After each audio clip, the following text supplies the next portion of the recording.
Let's get started. Let's discuss Argentina. This is another lecture.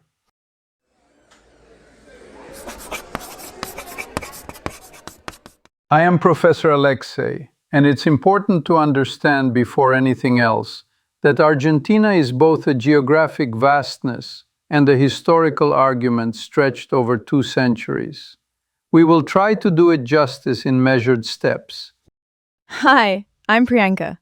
I'll be asking the simple questions, or at least trying to. Thank you for letting me join this one. To frame our discussion, in layperson's terms, Argentina is a very large South American country with mountains along its west, enormous grasslands in the center, dry plateaus in the south, and a long Atlantic coast.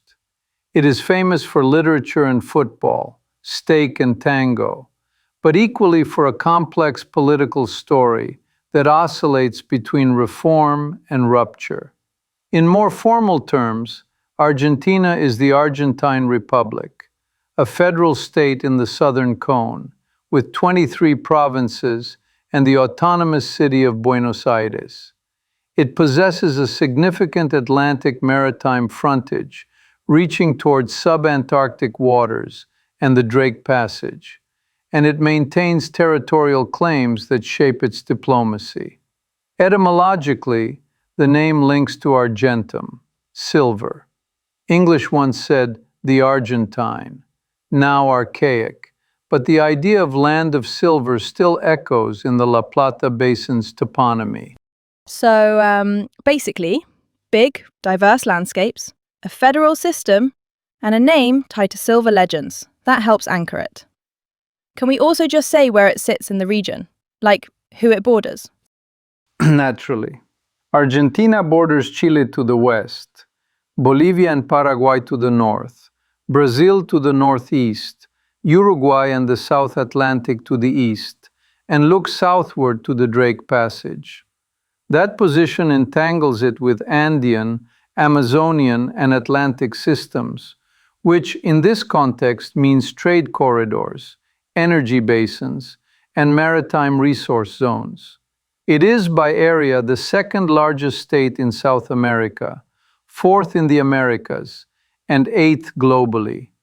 Such scale produces climatic diversity and a persistent governance question about center-periphery relations within a federal architecture.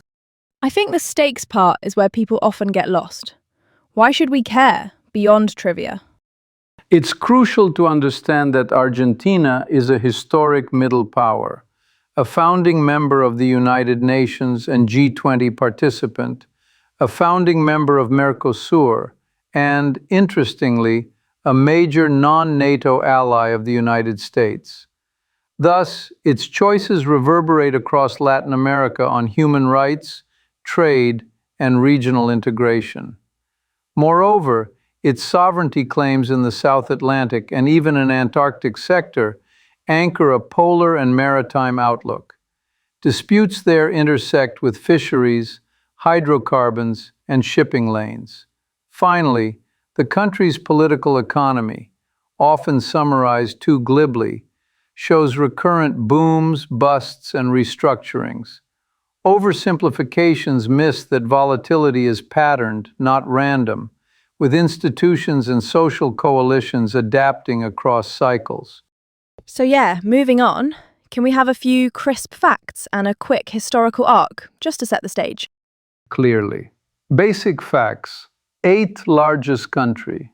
Federal system with provincial constitutions. A long Atlantic coastline informing maritime claims. A developing country with one of Latin America's highest human development index levels, and the second largest economy in South America, albeit with pronounced macroeconomic cycles. As for deep history, archaeological evidence suggests human activity near present-day Buenos Aires around 21,000 years ago. In Patagonia, the Cueva de las Manos, from roughly 7,300 BC through the first millennium AD, furnishes a vivid archive of hunter-gatherer life. By the late 15th century, Inca imperial influence reached into the northwest. Early 16th century navigators sounded the La Plata estuary, with Pedro de Mendoza's first Buenos Aires in 1536 abandoned, then refounded by Juan de Garay in 1580. A major colonial pivot came in 1776, when the Viceroyalty of the Rio de la Plata was created with Buenos Aires as capital. Moving forward, British invasions in 1806 through 1807 were repelled by local militias. The May Revolution of 1810 initiated a process culminating in the 1816 Declaration of Independence at Tucumán. The 19th century then unfolded as a protracted negotiation between centralism and federalism, with constitutions drafted, abrogated, and revised. A federal charter stabilized in the 1850s through 60s, while expansion campaigns, most notably the conquest of the desert, violently incorporated indigenous lands into the national estate, reshaping demography and property. By 1908, per capita income had reached striking levels globally, riding agro-export wealth and immigration. Yet structural vulnerabilities in diversification persisted. The 20th century, to some extent, was a pendulum. Universal male suffrage in 1912 opened the door to mass politics. Crises spurred coups from 1930. Peronism emerged after 1943 with worker mobilization and welfare expansion. Polarization and authoritarian episodes culminated in the 1976-1983 dictatorship, with forced disappearances embedded in Operation Condor networks. The 1982 Falklands-Malvinas defeat precipitated the democratic transition.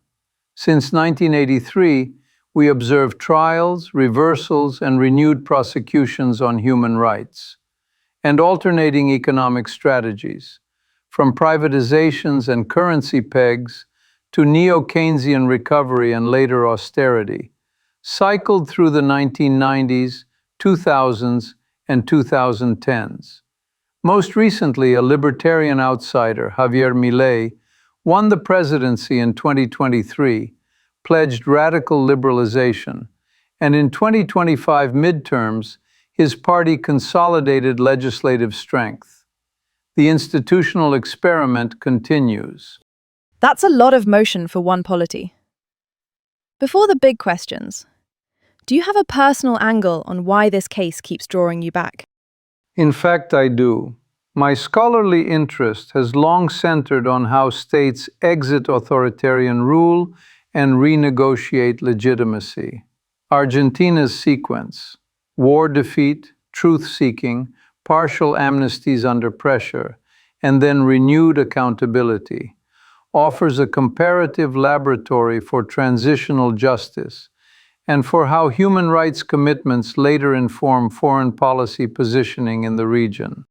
Okay, building on that, can we jump to the first big question? Why did Buenos Aires manage to repel the British invasions in 1806 and 1807?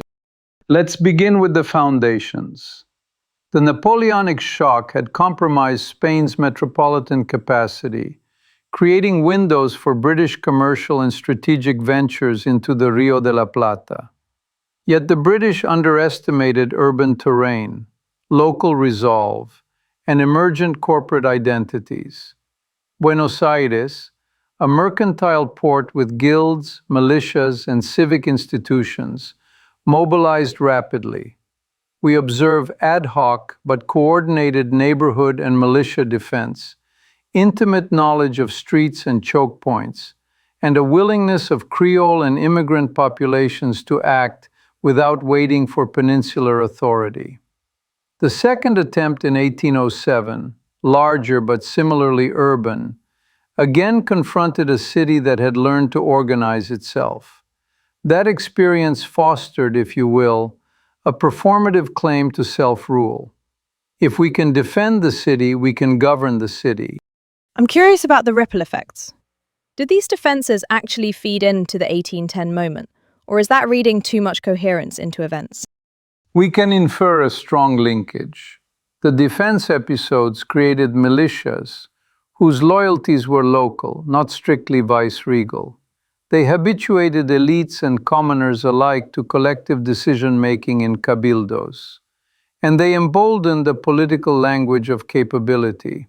So when the imperial crisis deepened, the precedent existed. Remove an unresponsive viceroy, constitute a local junta, and claim sovereignty resides locally until a legitimate higher authority reappears, one that notably never did. In simpler terms, repelling the invasions taught Buenos Aires that it could stand on its own feet, practically and morally. That lesson translated into confidence in 1810. That's clear. To shift gears a bit, the counterfactual. What if the Congress of Tucumán had adopted the Inca plan and crowned a descendant of the Inca as a constitutional monarch? Let's proceed to the next point. The proposal, advanced by figures including Belgrano and supported by San Martín and Güemes, sought a unifying symbol with deep Andean legitimacy. This, theoretically, could have integrated highland populations through dynastic recognition while maintaining constitutional limits. Two plausible trajectories follow. Positive scenario. An Andean-anchored monarchy reorients the political imagination away from a purely Atlantic Buenos Aires toward a bi-oceanic identity, strengthening ties with the Northwest and Chile. Indigenous elites gain symbolic capital. Policies on land and local authority become less assimilationist at the margins, perhaps moderating later conflicts in frontier zones. Constraints remain. Export pathways still favor the estuary, but the narrative of the nation includes Andean precedents from the start. The alternative scenario emphasizes friction. Buenos Aires merchants and coastal interests might resist a court centered in the interior. Foreign recognition in Europe could hesitate before a non-European dynasty. Neighboring powers would recalculate, Brazilian monarchy and Chilean republic eyeing the move cautiously. The net effect might be recurrent institutional stalemates or even a dual-center dynamic. That is to say, the Inca plan could have broadened legitimacy while sharpening coastal interior rivalries. Whether it yields more inclusive outcomes or merely different fault lines hinges on fiscal centralization, control of customs revenue, and the location of executive authority. And about concrete indigenous policies. If we imagine that symbolic inclusion, do we also imagine more protection for land or language rights? Or is that too optimistic? Arguably, symbolism can open doors, but institutions decide outcomes. A crowned Inca might elevate languages and rituals in state ceremonies and education, lending formal recognition. Councils representing Andean communities could be institutionalized. Yet frontier dynamics, particularly in the Pampas and Patagonia, were driven by land hunger and export agriculture. Without altering property regimes and military doctrine, we should expect only partial mitigation. In conclusion, the Inca plan increases the probability of a pluricultural framework in the Northwest. It does not by itself reverse settler expansion elsewhere, unless accompanied by different economic incentives and federal bargains. Thanks. Now the present-day question. How do Argentina's sovereignty claims, especially over the Falklands or Malvinas, South Georgia and South Sandwich Islands, shape its international relations today? This logically leads us to diplomacy and resources. The claims are central to national identity across party lines. They structure annual statements at multilateral forums and bilateral postures with the United Kingdom. Strategically, the South Atlantic matters for fisheries, potential hydrocarbons, and shipping routes. Legally, maritime zones and continental shelf projections link sovereignty to economic rights. Consequently, Argentina balances two imperatives: sustaining a principled, persistent claim rooted in historical arguments and decolonization language, while engaging pragmatically with partners who have stakes in the region, from South American neighbors to extra-regional actors interested in sea lanes and polar science. Can we maybe now look at the research gaps? Like, if someone were writing a thesis on this, what empirical questions still need cleaner answers? Speaking of empirical gaps, first, resource economics. The long-run sustainability of South Atlantic fisheries under contested jurisdictions. Better stock assessment models improve policy credibility. Second, legal political sequencing. How changes in domestic law, such as resource management or provincial participation in foreign policy, alter bargaining space internationally. Third, perceptions. Systematic surveys of Argentine, British, and Islander attitudes over time. Even when sovereignty is disputed, understanding preferences refines confidence-building measures. Finally, climate. How shifting ocean temperatures and ice dynamics could reprice the region's strategic value. Here, interdisciplinary work is decisive. Is it fair to say that nuanced diplomacy, plus credible resource governance at home, strengthens Argentina's hand more than rhetorical escalation does? Fundamentally, yes. Nuanced engagement, technical cooperation where feasible, consistent multilateralism, and domestic policy coherence yield compounding returns. This does not resolve core disagreements, but it raises the cost of disregard and lowers the cost of incremental arrangements, from scientific collaboration to incident prevention at sea. To summarize, Argentina is a key Latin American actor with extraordinary geographic breadth and a political history that teaches us as much about institutions as it does about identity. We examined why Buenos Aires repelled British invasions, local mobilization, and urban mastery. We considered an Inca constitutional monarchy, symbolic inclusion versus structural constraints. And we mapped how sovereignty claims ripple through diplomacy and resource politics. For further study, I would recommend a careful look at the economy's recurring cycles, booms, austerities, restructurings, and how they prefigure political turns.